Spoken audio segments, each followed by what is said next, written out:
प्यारे बच्चों नमस्कार, गुड आफ्टरनून। मैं पंकज शर्मा आपके लिए सेकंड क्लास लेकर के आया हूँ चौसर एज की।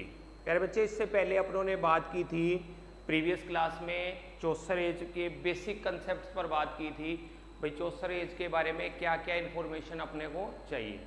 आज जो नेक्स्ट क्लास है अपने स्टार्ट कर रहे हैं वो चौसर एज का सेकंड पार्ट है। इसमें अपने सीखेंगे कि चौसर एज को कितने पार्ट्स में डिवाइड किया गया, ठीक है, कौन से पार्ट में कौन सी पोयम या कौन सा प्ले लिखा गया और चौसर के कंटेम्प्रेरी राइटर्स कौन से थे। तो लेट अस स्टार्ट। प्यारे बच्चे ध्यान देते हैं अपने, तो हम एक बात पर ध्यान देते हैं कि चौसर एज, अगर अपने बात करें इसके कंप्लीट एज की, पिछली क्लास में मैंने बात की थी, अपने बात करें अगर इसकी कंप्लीट एज की तो पिछली बात मैंने की थी 1314 टू 1500, ये टोटल एरा की बात कर रहा हूं मैं। अगर मैं सिर्फ चौसर की बात करूं, जियोफ्री चौसर की, तो अपने राइट करते हैं प्यारे बच्चे 1314 टू 1400। अब दो तरह से क्वेश्चन बनता है, मैंने पिछली क्लास में भी आप लोगों से बात की थी कि दो तरह से ये क्वेश्चन बनता है प्यारे बच्चे। अगर कंप्लीट एरा की वो बात करता है, कंप्लीट एरा की वो बात करता है तो 1340 टू 1500, यानी इसका इफेक्ट आगे भी रहा है। अगर मैं सिर्फ चौसर एज की बात करूं, द एज ऑफ चौसर, तो प्यारे बच्चे 1340 टू 1400। इसके बाद अपनों ने कई सेक्शंस पर इसके बाद की। आज की जो क्लास अपने स्टार्ट करने जा रहे हैं वो स्टार्ट करेंगे कि चौसर की एज को 3 पार्ट में डिवाइड किया गया। वो 3 पार्ट कौन कौन से थे प्यारे बच्चे? सबसे पहला जो पार्ट था इसका वो था French period.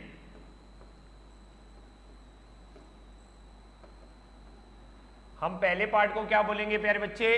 French period. French period में क्या हुआ, कौन सी बुक्स लिखी गई, कैसे उसमें क्या वर्क्स हुए, इसके बारे में थोड़ी सी जानकारी लेंगे। दूसरा जो है प्यारे बच्चे इटालियन पीरियड है।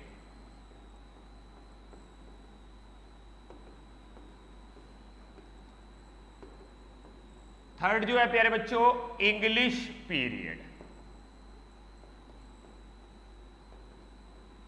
अपने आज डिवाइड करके इन 3 ही पीरियड्स के बारे में जानकारी लेंगे कि इन पीरियड्स में कौन कौन सी बुक्स लिखी गई, कौन से वर्क्स लिखे गए या कैसे इसको आगे प्रोसेस में किया गया। तो प्यारे बच्चे हमने बात की कि अगर हम चौसर एज को डिवाइड करते हैं 3 पार्ट्स में, सबसे पहला पार्ट रहेगा फ्रेंच पीरियड, दूसरा कौन सा रहेगा प्यारे बच्चे? इटालियन पीरियड, तीसरा कौन सा पीरियड है? English period. अब इन तीनों पीरियड्स के अंदर कौन कौन से मेन वर्क्स लिखे गए, किस सेक्शन में लिखे गए, कौन से सेक्शन में क्या हुआ, इस पर बात करेंगे। चलो प्यारे बच्चे स्टार्ट करते हैं अपने जो आपका पीरियड है। हमने बात की the French period. French period क्या था, इसकी शॉर्ट स्टेटमेंट में अगर अपने जानकारी लें, अपनों ने बात की फ्रेंच पीरियड।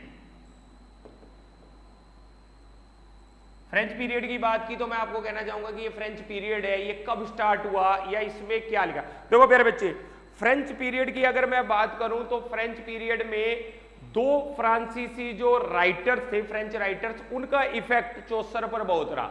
वो 2 राइटर्स अपने को पता होने चाहिए जिनका इन्फ्लुएंस यानी प्रभाव यानी इफेक्ट चौसर पर रहा। वो 2 राइटर्स कौन से हैं प्यारे बच्चे? सबसे पहला जो अपने बात करेंगे उस समय का फेमस राइटर था डे लोरिस। क्या नाम लेते हैं प्यारे बच्चे अपने? De Lorris. यानी सबसे पहले जो चौसर की राइटिंग सेक्शन पर, यानी जो उसने फ्रेंच सेक्शन में जो भी कुछ लिखा, जो भी पोएम्स, नॉवेल्स या कोई भी राइटिंग सेक्शन लिखा हो, उस राइटिंग सेक्शन पर सबसे ज्यादा जो इफेक्ट रहा फ्रेंच पीरियड में वो डे लोरिस। सबसे पहले किसका नाम लेंगे प्यारे बच्चे अपन? Day loris. उसके बाद जो नेक्स्ट राइटर जो है वो है डे मंग। इन दोनों का नाम आप याद रखोगे प्यारे बच्चे। कई बार एग्जाम में आ जाता है कि फ्रेंच पीरियड में इफेक्टिव 2 राइटर, उस समय के फेमस राइटर कौन से थे या इस पीरियड में से कौन सा नहीं है, एक का नाम लिख देगा। तो आप ये ध्यान रखिए कि फ्रेंच पीरियड जब स्टार्ट होता है, चौसर की राइटिंग सेक्शन पर, चौसर के राइटिंग सेक्शन पर जो इन्फ्लुएंस रहा है, जो प्रभाव रहा है, वो रहा है प्यारे बच्चों डे लोरिस का और डे मंग का। आई होप ये बात आपको हमेशा याद रहेगी। कौन सा हो गया प्यारे बच्चे? डे लोरिस और डे मंग। डे लोरिस कौन है? फ्रेंच एक बहुत बड़ा राइटर, और डेलोरिस कौन है, वो भी फ्रेंच राइटर। इनका इफेक्ट किस पर रहा है, चौसर के राइटिंग सेक्शन पर इन दोनों का मोस्ट ऑफ इफेक्ट देखा गया। आई रिपीट प्यारे बच्चे, मैं दोबारा से रिपीट करना चाहूंगा, हमने क्या किया, चौसर की एज को 3 पार्ट्स में डिवाइड कर दिया। सबसे पहला पार्ट कौन सा है जिस पर अपने बात कर रहे हैं, फ्रेंच पीरियड। फ्रेंच पीरियड के अंदर 2 फेमस राइटर हैं प्यारे बच्चे, उस समय के फेमस, जिनका इफेक्ट इन्फ्लुएंस चौसर पर रहा है, वो कौन सा था, डेलोरिस एंड डे मंग। इस प्रोसेस को आगे बढ़ाते हैं, आगे बात करते हैं कि इस फ्रेंच पीरियड में कौन सी बुक्स, कौन से राइटिंग सेक्शन, कौन से प्ले लिखे गए। तो पहला जो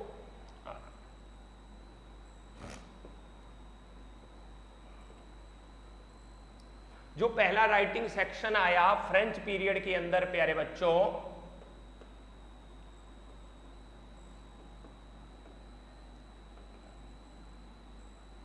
फ्रेंच पीरियड के अंदर जो सबसे पहले बुक लिखी गई उसके बारे में बात करते हैं, द रोमांस ऑफ द रोज। अपने को क्या याद रखना है, the romance of the rose. ये देखो, ये चौसर का लिखा गया फ्रेंच पीरियड में सबसे पहला वर्क है। चौसर का फ्रेंच पीरियड में जो सबसे पहला एक वर्क लिखा गया वो कौन सा था, the romance of the rose.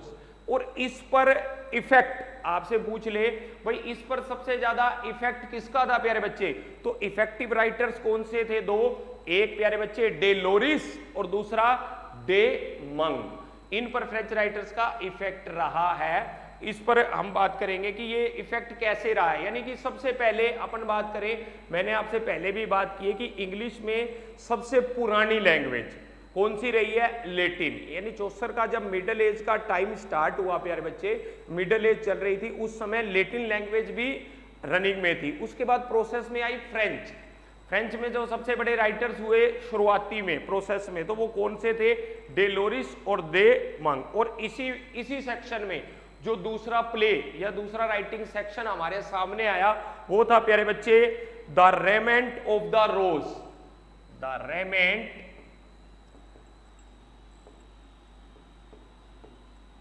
Of the rose. ये 2 वर्क हमारे सामने आते हैं सबसे पहले फ्रेंच पीरियड के अंदर, the romaunt of the rose. ये क्या है प्यारे बच्चे, इसको बात को आराम से समझेंगे। ये दोनों के दोनों चौसर के लिखे गए वर्क हैं। कौन से हैं प्यारे बच्चे, द रेमेंट ऑफ द रोज, चौसर के द्वारा लिखे गए 2 वर्क हैं जो फ्रेंच सेक्शन में लिखे गए हैं। यानी कौन से, फ्रेंच पीरियड। उनका इफेक्ट किसका था, इफेक्ट था प्यारे बच्चे किसका, फ्रेंच इफेक्टिव राइटिंग का वर्क था। और ये जो आपका द रेमेंट ऑफ द रोज है, the romance of the love है, ये लव पोएम्स हैं। यानी मोस्ट ऑफ लव पोएम्स लिखी गई हैं फ्रेंच पीरियड में। अब वो आपसे पूछता है कि द रेमेंट ऑफ द रोज जो इंग्लिश में भी लिखी गई, ट्रांसलेट की गई इंग्लिश लैंग्वेज में, इसको जब लिखा गया तो लिखा गया, वो कह रहे कि कितनी लाइंस में इसको लिखा गया, कितनी लाइंस में इसको यूज किया गया। तो प्यारे बच्चे इसको जो लिखा गया 8000 लाइंस में।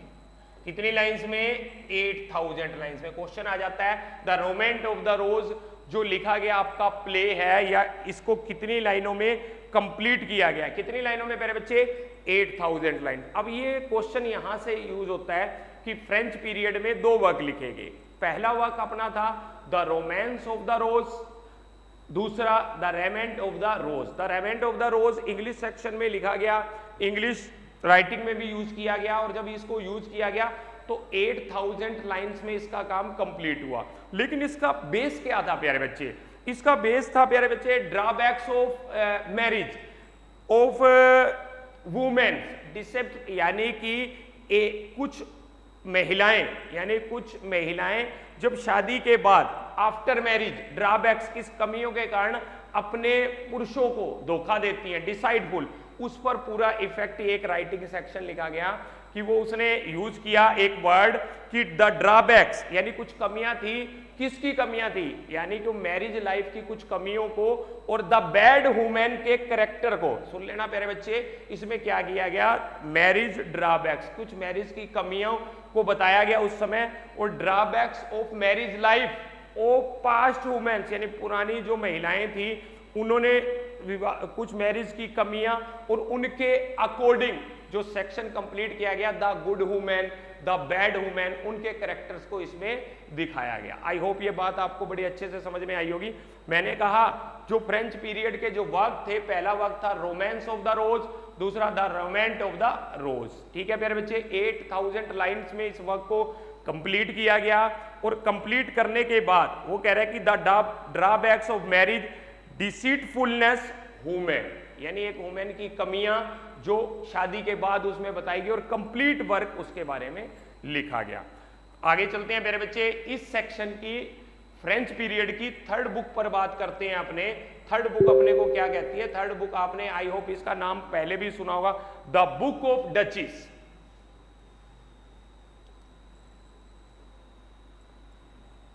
The book of duchess.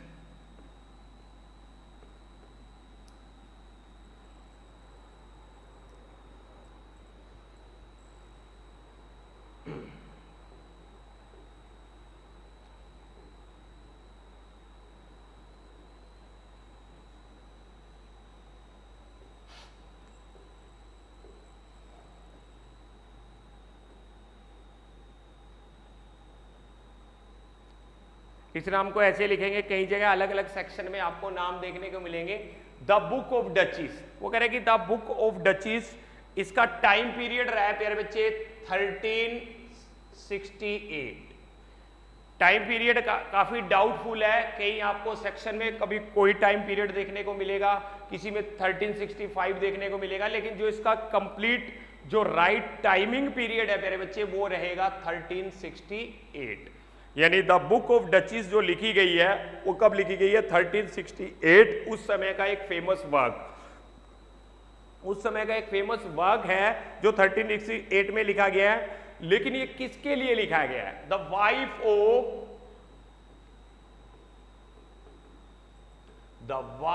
Of, उस किसके बारे में लिखा है? ब्लांचे। और ये किसकी वाइफ थी प्यारे बच्चे? Wife of John Gaunt, the wife of John Gaunt. जो ब्लांचे थी वो वाइफ थी जॉन गॉन्ट की, और उसकी याद में, यानी उसकी डेथ में उसको याद करते हुए एक ड्रीम एलिगरी फॉर्म में ये पूरा प्ले लिखा गया है। तो थर्ड जो इसकी सेक्शन था प्यारे बच्चे, हम थर्ड सेक्शन की बात करें, द बुक ऑफ डचेस, किस समय लिखा गया? 1368 में। उसके बाद हमने कहा कि जो ब्लांचे थी उसकी डेथ पर ये पूरा कंप्लीट प्ले लिखा गया। और जो ब्लांचे थी वो कौन थी? The wife of John Gaunt. अब ये वाइफ जॉन गॉन्ट कौन था, डचेस के रिलेशन में क्या स्टोरी है, ये आगे मुझे कभी भी टाइम मिला तो कंप्लीट वीडियो मैं इस पर बनाऊंगा। अभी तो सिर्फ अपने बेसिक जानकारी लेने हैं, अभी इनकी डेप्थ में हम नहीं गए। हमने द रोमांस ऑफ द रोज उसकी डेप्थ में नहीं गए, हमने छोटा छोटा सेक्शन सीखा है कि उनकी बुक्स के नाम और किस पीरियड में कौन सी बुक लिखी गई है। जब कभी आगे टाइम मिला तो प्यारे बच्चे अपने द वाइफ जॉन गॉन्ट को क्या है, ब्लांचे का क्या रिलेशन है, किस तरह से ये पोएम को डिस्क्राइब किया गया, अपने इस पर कंप्लीट सेक्शन पर बात करेंगे। लेकिन आज अपने इतना ही बात करेंगे कि द ब्लांचे के लिए लिखी गई ये पोएम है, और कौन ब्लांचे कौन थी? The wife of John Gaunt. इतना याद रखना है। तो फ्रेंच पीरियड के 3 वर्क्स हुए प्यारे बच्चे। पहला कौन सा हुआ? The romance of the rose, the romaunt of the rose, और द बुक ऑफ डचेस। आगे बढ़ते हैं प्यारे बच्चे, सेकंड पीरियड पर बात करते हैं। दूसरा पीरियड अपनों को क्या कहता है उसका कंप्लीट सेक्शन पता करेंगे। दूसरे पीरियड की अपने बात की प्यारे बच्चे, हम बोलते हैं द इटालियन पीरियड।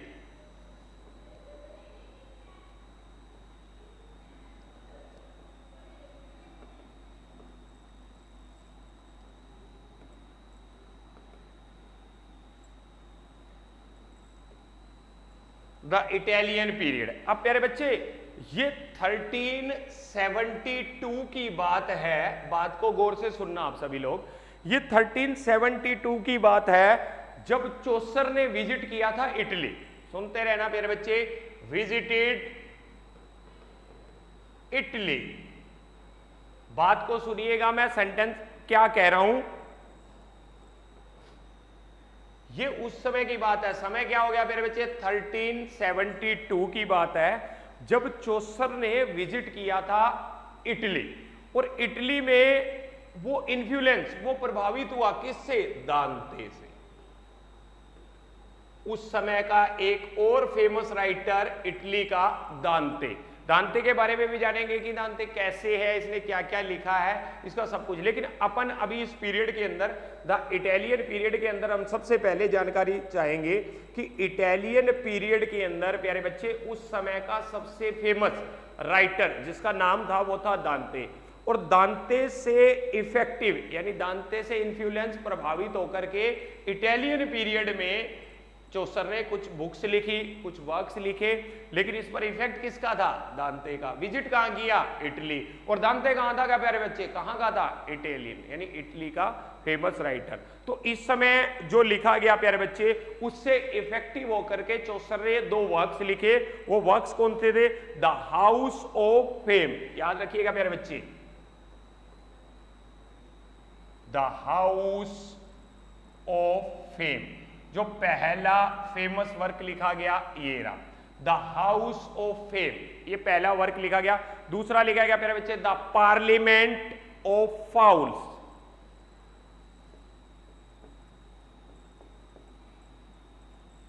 दूसरा वर्क कौन सा लिखा गया प्यारे बच्चे, याद करोगे, द पार्लियामेंट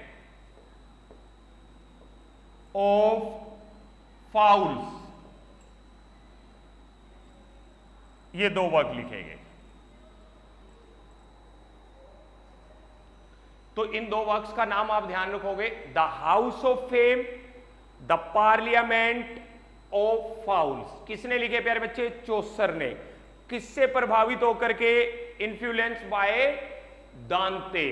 ठीक है, तो वहां उस समय के दो जस्ट लिखे गए famous work by Chaucer, the house of fame, the parliament of house. ये याद रखिएगा।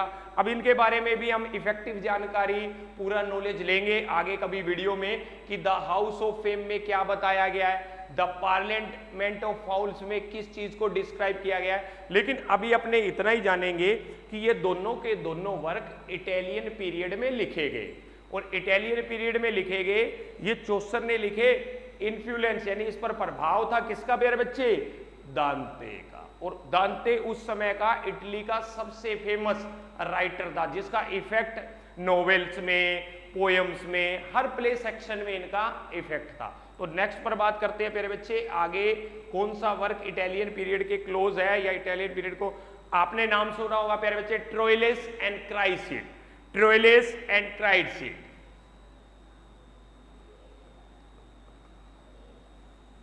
ट्रोइलस और क्राइसिड, ये उस समय का प्यारे बच्चे एक फेमस वर्क रहा है,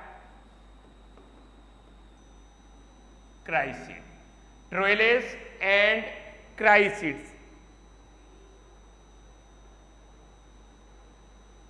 ये उस समय का एक फेमस वर्क रहा है। लेकिन ये है क्या, यानी कि हम इसको मानते हैं इंग्लिश लिटरेचर की फर्स्ट नोवेल भी मानते हैं। क्या मानते हैं प्यारे बच्चे, फर्स्ट नोवेल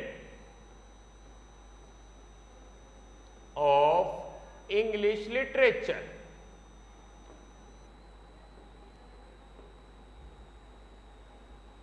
तो ध्यान रखिएगा ये क्या है, ट्रोइलस एंड क्राइसिड, चौसर के द्वारा लिखा गया एक वर्क है, यानी एक नोवेल है। ये जो नोवेल है, ये नोवेल क्या है, फर्स्ट इंग्लिश लिटरेचर की, यानी इंग्लिश लिटरेचर में लिखी जाने वाली पहली फेमस नोवेल है। अगर हमने इसको बात करें कि ये क्या है, a long love story, a long love story. क्या है प्यारे बच्चे, ए लॉन्ग लव स्टोरी। और इसका राइटिंग टाइम जो अपने मान सकते हैं वो है 1380। तो इतनी सी जानकारी अभी इसके बारे में बहुत रहेगी प्यारे बच्चे। ट्रोइलस एंड क्राइसिड वर्क है चौसर का। ये क्या है? इंग्लिश लिटरेचर की पहली नोवेल। क्या मानेंगे इसको? इंग्लिश लिटरेचर की पहली novel. It is the first novel of English literature. और इसका राइटिंग सेक्शन कौन सा है प्यारे बच्चे? टाइमिंग कौन सी है? 1380। और इसको हम क्या मानते हैं? A long love story. क्या है प्यारे बच्चे? A long love story. इसके बाद जो इटालियन पीरियड के अंदर तीसरा वर्क, अगला वर्क लिखा गया वो क्या था?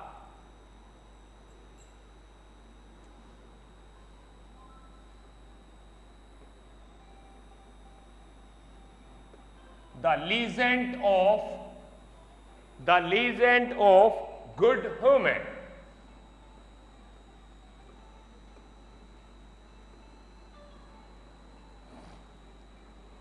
नेक्स्ट जो वर्क है प्यारे बच्चे चौसर के द्वारा इटालियन पीरियड में, कई बार वो आपसे क्वेश्चन पूछ लेता है भाई कौन सा वर्क इटालियन पीरियड में नहीं लिखा गया, 4 सेक्शन दे देगा, या कौन सा इनमें से लिखा गया फ्रेंच पीरियड, इटालियन पीरियड। तो इससे भी क्वेश्चन, बहुत से क्वेश्चन पूछे जाते हैं बेसिक। तो वो 3 वर्क्स का नाम लिख देता है या 4 वर्क्स का नाम लिख देता है और आपसे क्वेश्चन पूछता है कि इनमें से कौन सा ऐसा वर्क है जो इटालियन पीरियड में नहीं लिखा गया, जो फ्रेंच पीरियड में नहीं लिखा गया। तो आप इन सेक्शंस को आराम से समझ लेना कि अब देखो हमने दूसरी बता, legend of a good women. तो ये इंग्लिश पीरियड में लिखी गई, यानी इसका टाइमिंग सेक्शन माना जाता है 1380। और इसके दूसरा क्वेश्चन पूछा जाता है कि कौन सी इंग्लिश फॉर्म्स में लिखी है, तो हम इसको बोलते हैं हेरोइक कपलेट। हेरोइक कपलेट क्या है प्यारे बच्चे? इंग्लिश में यूज की जाने वाली एक टर्म है। इसके बारे में भी कभी अपने बात करेंगे कि हेरोइक कपलेट का कंप्लीट एक्शन क्या है, लेकिन अभी अपने जानेंगे हेरोइक कपलेट। आपसे क्वेश्चन आ जाता है कि कौन सी इंग्लिश फॉर्म में the legend of a good women लिखा गया एक वर्क है हेरोइक कपलेट में। किसने लिखा है प्यारे बच्चे? चौसर ने। इसका टाइम क्या है? 1380। ऐसे माना जाता है कि इस सेक्शन को लिखने के लिए, इस प्ले को लिखने के लिए चौसर ने 19 वुमेन, यानी कि अपने बात करें, यह माना जाता है कि इस प्ले को लिखने के लिए चौसर ने 19 वुमेन को सिलेक्ट किया था उनकी गुड क्वालिटीज के लिए। इससे पहले जो वर्क लिखा गया था, आपको मैंने बात की, कौन से वर्क की बात की थी प्यारे बच्चे? The romance of the rose, the romaunt of the rose, इन पर बात की थी। इसमें क्या है? The women of bad character की बात की गई थी। लेकिन इसके बाद जो चौसर ने अगला वर्क लिखा जिस पर अपने बात कर रहे हैं, the legend of the good women, उसके बाद ऐसा माना जाता है कि चौसर ने अपने इस प्ले को लिखने के लिए 19 वुमेन गुड कैरेक्टर्स के बारे में ये बातें लिखी और उसके लिए सिलेक्ट कितने कैरेक्टर्स किए? उसने 19 कैरेक्टर जो वुमेन के सिलेक्ट किए, उनकी क्वालिटीज को उसने इसमें डिफाइन किया। हम इतना ही जान पाएंगे मेरे बच्चे। तो legend of a good women 1380, heroic couplet, और कितनी वुमेन्स को उसने, गुड कैरेक्टर्स को इसमें प्ले में बताया? 19 वुमेन्स। तो प्यारे बच्चे 2 पीरियड के बारे में अपनों ने जाना। थर्ड पीरियड जिसको अपने बात करें, जो थर्ड पीरियड है जिसको अपने डिस्क्रिप्शन में लेंगे, द इंग्लिश पीरियड।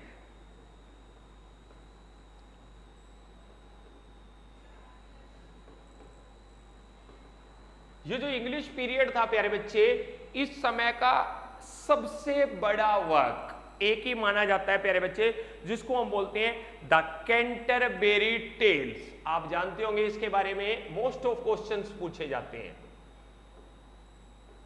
इसके बारे में क्या पूछा जाता है प्यारे बच्चे? मोस्ट ऑफ क्वेश्चन पूछे जाते हैं कैंटरबेरी टेल्स।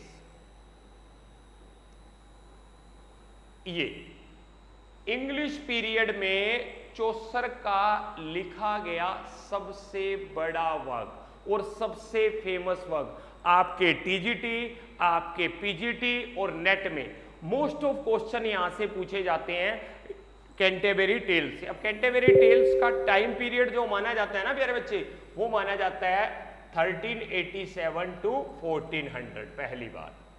यानी कि the Canterbury tales English period का सबसे बड़ा वर्क और फेमस वर्क रहा है प्यारे बच्चे। तो इसका टाइम पीरियड जो अपना रहा है वो रहा है 1387 टू 1400। तो हमने मान लिया कि अप्रोक्स डेट इसकी ये रही है। अब ये माना जाता है कि कलेक्शन कितनी पोएम्स का था, कलेक्शन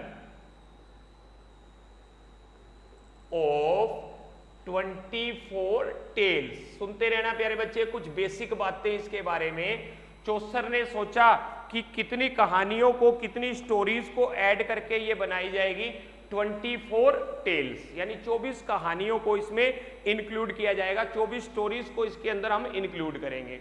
अब छोटा क्वेश्चन आपसे ये पूछा जाता है कि कितनी स्टोरी प्रोस में है और कितनी स्टोरीज वर्स में लिखी गई हैं। बात को ध्यान रखना प्यारे बच्चे, कितनी स्टोरी प्रोस में है और कितनी स्टोरीज वर्स में लिखी गई हैं। तो 24 का अगर डिवाइडेशन करें तो सबसे छोटी और इंपॉर्टेंट बात ये रहेगी कि 22 वर्स के अंदर है और 2 प्रोस में लिखी गई। बात ध्यान रखना प्यारे बच्चे, इंग्लिश पीरियड का सबसे बड़ा work the Canterbury tales, the collection of 24 poems, ठीक है जी, 24 टेल्स। अब वो क्वेश्चन पूछता है कि इन 24 के अंदर से प्रोस में कितनी लिखी गई हैं और वर्स सेक्शन में कितनी लिखी गई हैं। प्रोस के अंदर जो पोएम्स लिखी गई हैं, जो सेक्शन स्टोरीज लिखी गई हैं, वो है प्यारे बच्चे 22, और प्रोस में लिखी गई हैं कितनी प्यारे बच्चे 22 वर्स और 2 लिखी गई हैं प्रोस में। एक हल्की जानकारी और लेंगे और नेक्स्ट वीडियो के अंदर प्यारे बच्चे इसकी डिटेल में बात करेंगे, कैंटरबेरी टेल्स है क्या, इसके सेक्शंस में और क्या अपने को बात करनी चाहिए। नेक्स्ट वीडियो में अपने इसका कंप्लीट सेक्शन लेके आएंगे। आगे बढ़ते हैं प्यारे बच्चे।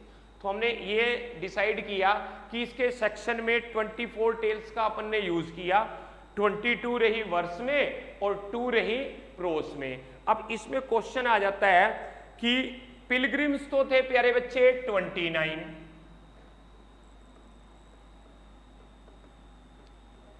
यानी आपको ये पता है कि एक बहुत लंबी तीर्थ यात्रा रही है जिसमें चौसर ने सोचा था कि 24 टेल्स इनको डिवाइडेशन करके कंप्लीट स्टोरी की जाएगी। लेकिन ये जो पिलग्रिम्स कितने थे प्यारे बच्चे तीर्थयात्री 20, ये तो बात होगी।